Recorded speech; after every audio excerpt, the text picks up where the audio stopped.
debe reflexionarse frente a los próximos ajustes legislativos que se hagan, ya sería para el próximo periodo electoral, pero definitivamente las autoridades deben intervenir en tutelar las garantías de los miembros de los partidos en los procesos internos. Al día de hoy lo que rige es que el Tribunal Electoral, ni siquiera el Pleno de la Corte, se mete a evitar que te violen las garantías hasta después de violadas, que tú tengas que recurrir en el sistema electoral a el Tribunal Electoral. Adicional a lo anterior, no es posible que la Constitución y la ley no estén como prioridad en el ejercicio dentro de lo interno de los partidos, y es un llamado de atención. Definitivamente a nosotros no nos queda duda que el Tribunal Electoral deberá revocar la expulsión por muchos efectos o por muchas causas, iniciando por el fundamento jurídico.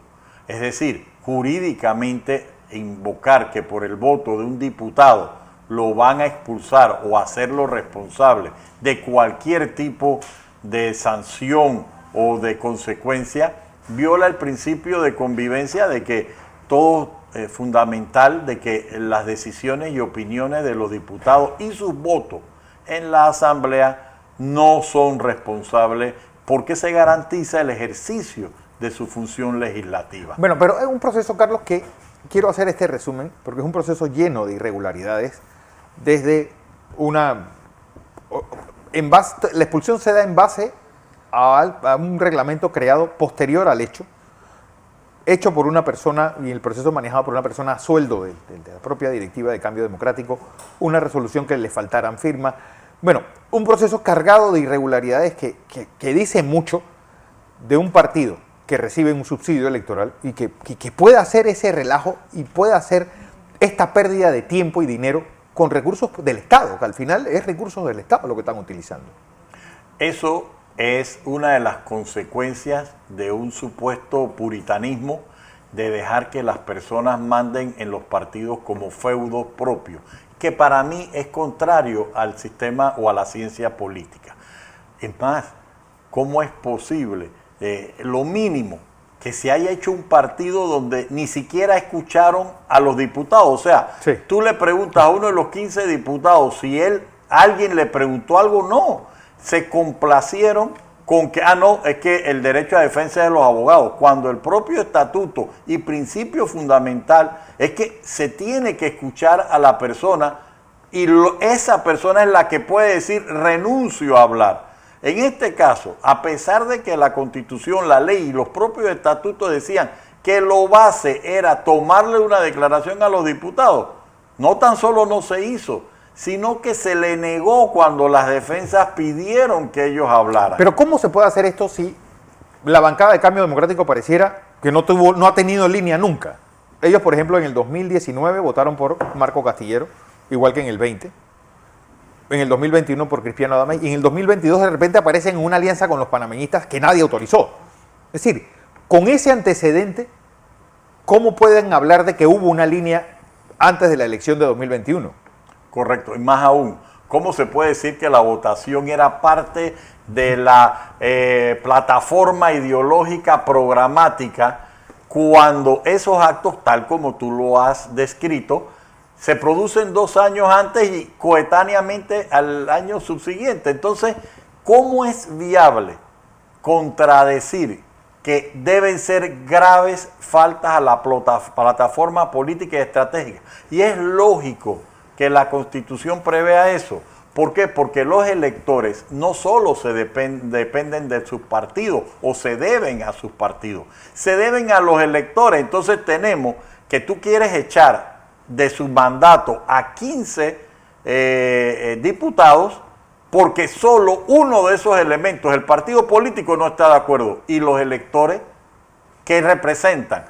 Tiene que haber un mecanismo de pesos y contrapesos. Sí. Y yo no creo que este hecho, que era cierto, la política decían, y es un principio idealista, las autoridades no se deben meter en la vida interna de los partidos, Pero cuando la cultura política trasciende eso y caen en situaciones de subsistencia política, porque una sola persona o un grupo de personas evade el sentimiento o la autonomía de la decisión popular, que es la membresía, entonces no hay remedio. Entonces, ¿cómo hacemos para que la gente no te haga un daño? Porque, ojo, aquí se ha cuestionado a los diputados, aquí se dice que han sido desleales, se acusa públicamente de traición, sin fundamento ni base alguna, sino por el uso del poder. Entonces nosotros sí creemos que este comportamiento arbitrario, que no fue detenido por la cultura del respeto a la ley y que se dieron circunstancias y elementos para esta barbarie, va a obligar al sistema electoral a intervenir, porque no es posible esta situación que se ha dado con el 20% de los miembros de la Asamblea Legislativa y el impacto que eso tiene en el sistema, más aún cuando el calendario electoral y el plagio ya comenzó a correr a partir del 1 de junio. Entonces tú en medio de una campaña electoral desvías fondos y deterioras el sistema de justicia por actitudes unilaterales. Ahora, nosotros estamos con una seguridad completa de que no hay manera, por lo menos jurídica, de que el Tribunal Electoral no ponga un coto y remedie o encarrile la actuación del Partido Cambio Democrático a las disposiciones legales. Y que la esperanza que hay que esto fortalezca el sistema político y no conlleve a un deterioro. ¿Por qué? Porque si se patrocina la judicialización del proceso electoral, lo que se va es a desconocer la autonomía de la decisión que está en los electores o los miembros de los partidos. Digamos, señor Carrillo, que el Tribunal Electoral o magistrado tome la decisión de mantener la decisión que había tomado los directivos del partido. ¿Cómo queda la Asamblea? Primero que todo tendría un problema administrativo complicado porque hay 4 de los diputados que no tienen suplente. Primero que todo, entonces, ¿qué se va a hacer? Se va a dejar en ausencia por el resto del periodo en ese punto, 1. 2, se va a obligar a la Corte, que ha sido muy prudente en no quererse meter en cuestiones electorales, pero excepto por el caso Martinelli. Es lo que iba a preguntarte, Entonces, porque son mensajes tan confusos que uno deja pensando, realmente el Tribunal Electoral pues, es una institución autónoma y eso que nos han vendido durante 30 años, porque ese fallo de la Corte realmente lo deja como unos peleles, por decirlo menos. Sí, pero es hasta discriminatorio y humillante. Y te lo digo desde el punto, sin entrar en el contenido, porque al día de hoy desconocemos cuál es el fallo, cuál es el fundamento. Tenemos la herramienta de la plataforma que dice que se declaró inconstitucional. ¿Qué sucede? Tú te imaginas el precedente que se ha suscrito en temporalidad. Yo en 42 años que tengo de ejercicio, jamás un procurador había dado una vista en menos de un día. Jamás había visto... Y de 40 páginas encima. Jamás yo había visto un fallo de inconstitucionalidad en 3 meses. Y más existiendo otros trámites. Aunque el fallo sea bueno, lo tóxico del procedimiento para mí ha cimentado una crisis judicial. Y se merecía el sistema de justicia someterse a esto por algo coyuntural, y coyuntural de decir no quiero o pretendo que Ricardo Martinelli no corra o pretendo mantenerlo sometido a derecho, cuando claramente todo el mundo sabía que la política criminal de la ex procuradora Purcell fue: te acuso por el caso Pinchazo solamente, no me interesa. Estaban conscientes y estaban apostándolo todo ese caso. Bueno, lo apostaste todo, perdiste y ahora me dices que quieres una reevaluación. ¿Tú crees que nuestro sistema de convivencia se merece esto? No. Y ahora, peor aún, puede ser el fallo más brillante. ¿Tú sabes el precedente que significa esto frente a una declaratoria de un presidente de la República y que se ponga un recurso de inconstitucionalidad y que en 3 meses tengamos un fallo de declarar inconstitucional el resultado de una elección. Cuando algo parecido se dio, fue en la sala tercera y en menos de 2 semanas, la propia sala buscó un remedio. Para mí, el efecto institucional que tiene el procedimiento que fue sometido, ya nos estábamos recuperando de una acusación sin imputación. Ahora, someter a que el recurso de inconstitucionalidad, de hecho, se ha convertido en una tercera instancia. Esperemos el fallo, porque yo no encuentro razones jurídicas, pero sí, ya yo puedo decirte mi opinión, que lo que salga no va a ser un buen parto jurídico. ¿Por qué? Porque es prematuro, no tiene viabilidad de vida, no puede. Es decir, vuelvo y te repito, para mí, yo no supero que la Corte haya permitido tres presentaciones de demanda. Cuando tú presentabas la segunda demanda, tú sabes lo que te dicen en secretaría. Abogado, esto no va a reparto porque ya hay una previa y le toca a la misma magistrada o magistrado. Aquí se esperó el tercero para decir, este sí es. Y en menos de 24 horas admitir. O sea, cuando no hay precedente, yo creo que los factores coyunturales han destruido la estabilidad de la Corte Suprema de Justicia, quizás más grave como lo vergonzoso coyunturalmente decir que se puede acusar a una persona sin imputación, entre otros recuerdos que uno puede tener, o decir que la sala tercera puede suspender un acto administrativo. Vuelvo y te repito, esto para mi criterio, por mejor fallo que sea, ha destruido la institucionalidad y la seguridad jurídica en un gran componente, y es lamentable. ¿Por qué? Porque yo tengo acciones de inconstitucionalidad que tienen más de 4 años y están formando fila y se me colaron. Y entonces y estaban por fallo. Y en ponencia hasta había un caso anterior igual. Entonces, ¿cómo yo les justifico a los clientes que no todos somos iguales ante la ley? Es verdad, hay diferencias, pero así no. Así no, y yo considero que filosóficamente, que es lo que nos queda, hay que esperar el fallo y analizarlo en el contenido. Pero procesalmente, nadie, ningún abogado en este país puede sostener que el fallo cumplió los usos y costumbres o los antecedentes que se tenían. Y eso son responsables los mecanismos, las autoridades administrativas de la Corte Suprema de Justicia. Volviendo al tema de los diputados expulsados, mucho se ha especulado que una solución salomónica puede ser la expulsión sin la revocatoria de mandato. ¿Es posible o son dos situaciones que están íntimamente relacionadas y tienen que ser inalienables? Bueno, mira, en derecho no debiera ser, pero para lo que uno ha visto, vuelvo y te repito, ¿qué hacemos ahora nosotros si ganamos en el Tribunal Electoral, que para mí no hay manera, y en 3 meses la Corte venga a declarar inconstitucional y estemos peleando sobre los efectos de retroactividad o no de la norma? Miren, yo siento que hay un contaminante de inestabilidad mucho más grave y que el Tribunal Electoral ya debe dar el ejemplo. Vuelvo y te repito, es la primera ocasión también en el Tribunal Electoral que en un proceso se dice que no se levanta el fuero electoral y que posteriormente se vuelva a reconsiderar eso. Jamás.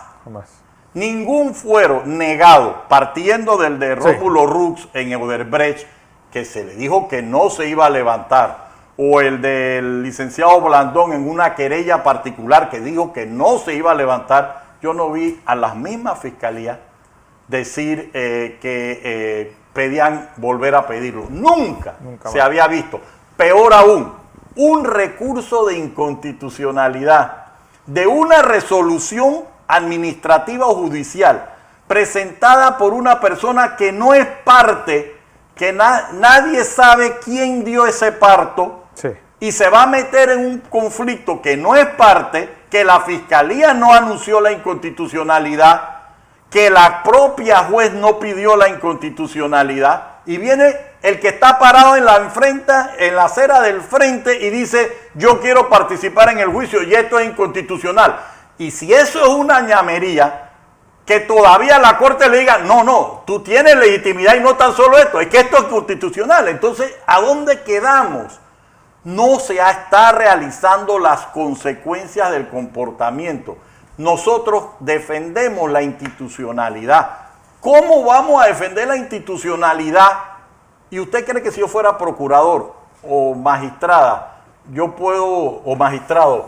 pudiera aceptar el día de mañana que me van a decir que me presentan 10 recursos de inconstitucionalidad contra el mismo acto y no los acumulo, sino hasta que el primero lo admita, cuando esa admisión indica un interés, o que yo haga un reparto a las 6:16 de la noche y que eso no tenga ninguna trascendencia y lo veamos como normal?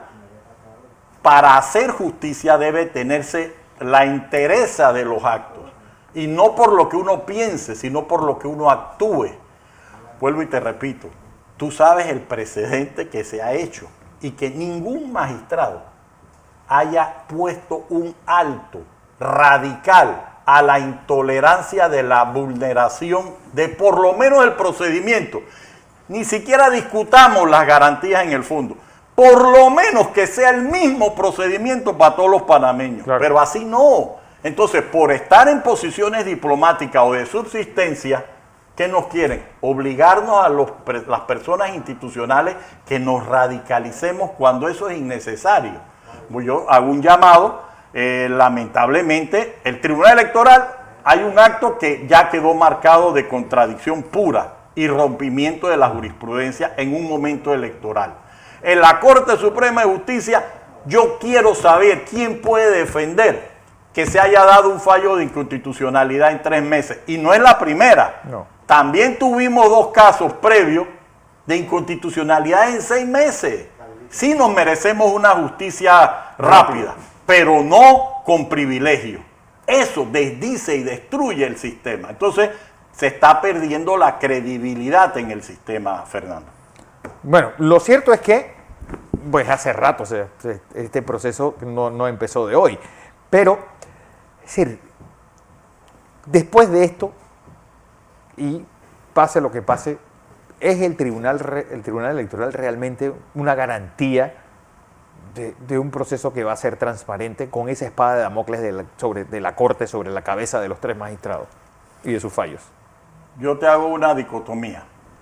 Filosófica y doctrinariamente debe ser una garantía, pero la verdadera garantía lo van a dar los hechos y no pueden ser selectivos. Tienen que ser para toda la materia. Lamentablemente, los albores del inicio del desarrollo electoral... sí, que estamos a la entrada de un proceso electoral. Es decir, si tú no ves que todas estas irregularidades se están dando al inicio, no quiero saber cómo será el final. Eso por un lado. Y estamos en los últimos años, o en los últimos 2 años del ejercicio del gobierno.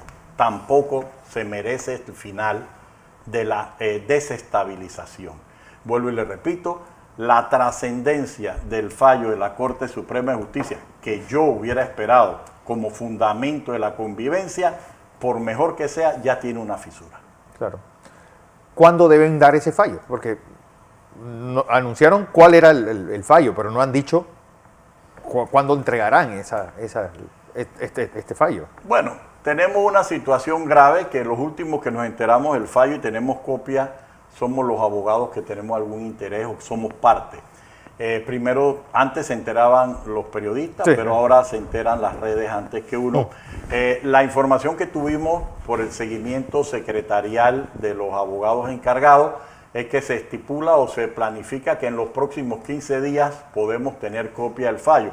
Es más, te digo, quizás demore más tener copia de lo que se demoraron en tomar la decisión. Eso es vergonzoso tener que decirlo públicamente. Yo hago un llamado por lo menos para ver si esta semana nos las tienen las copias para poder interactuar y poder dar opiniones. Ahora lo que podemos opinar es que jamás se había hecho la admisión de 4 demandas contra el mismo hecho, jamás se había admitido en menos de 24 horas, jamás se habían hecho los repartos a las 6:16, jamás un procurador contestaba en menos de un día, 40 y tantos páginas, y lamentablemente se falla y todavía queda pendiente que debe haber principio de sustracción de materia, la inconstitucionalidad de Blandón, o sea que no interesaron los otros argumentos correspondientes contra el mismo acto, a pesar de que se había admitido y era la misma ponente. Esto yo soy muy respetuoso, Sí. pero porque tengo que serlo, pero quizás no lo comparto y yo sí tengo que ser radical en eso, aunque no es la forma que uno quisiera para el ejercicio del derecho. Vuelvo y te repito. ¿Y ahora, a qué instancia es recurrible un fallo como este? a niveles internacionales. Solo a niveles internacionales. Por una parte, y suplicarle a Dios que los magistrados algún momento piensen en la institucionalidad, en la estabilidad. ¿Por qué? Porque uno como profesional lo que responde es con su imagen y con sus ideas y la defensa de las mismas uniformemente.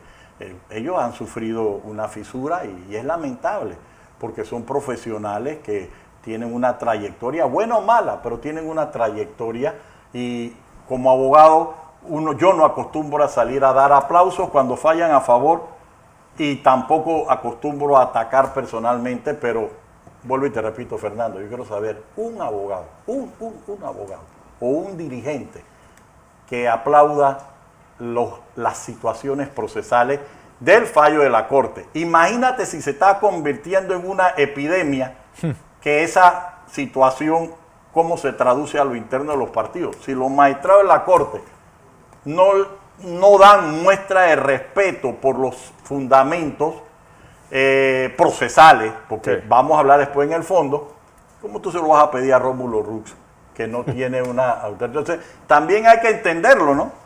Si estamos entrando en lo que alguien definió como el estado salvaje, nosotros tenemos dos opciones: o damos un paso al lado o tratamos de enfrentarlo.